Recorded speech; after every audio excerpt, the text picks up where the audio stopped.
Почитувани граѓани, Максим Димитриевски, кандидатот за градоначалник на Куманово, додека извршува функцијата градоначалник, се стекнал со илјадници квадратни метри државно земјиште.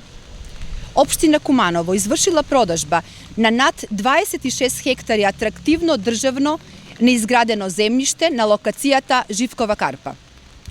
Документи од катастарот за недвижнини покажуваат дека Максим Димитриевски купил 9961 метар квадратен во местото Црвенки државно неизградено земјиште.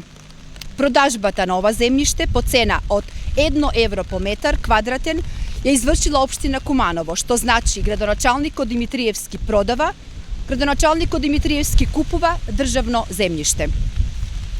Покрај Димитриевски, парцела од иста квадратура на оваа локација купил и Бојан Јордановски, син на вработена во општината и на директорот на основното училиште Толи Зордомис. Но тука сомневањата за злоупотреби не завршуваат.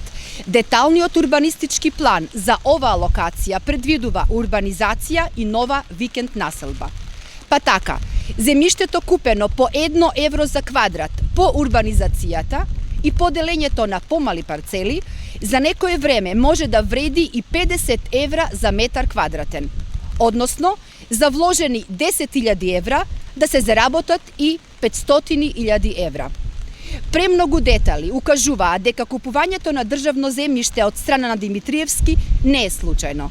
Затоа ги повикуваме надлежните институции да покренат соодветна постапка и да го истражат овој случај. Почитувани, секојдневно јавноста го гледа вистинското лице на Максим Димитриевски, кој лажно се представува како социјалдемократ. Кумановци не може никој да ги излаже и затоа во недела повторно ќе го одберат најдоброто и ќе гласат за број 12 и кандидатот за градоначалник Оливер Илиевски. Куманово останува бастион на Социјалдемократскиот сојуз на Македонија. Благодарам.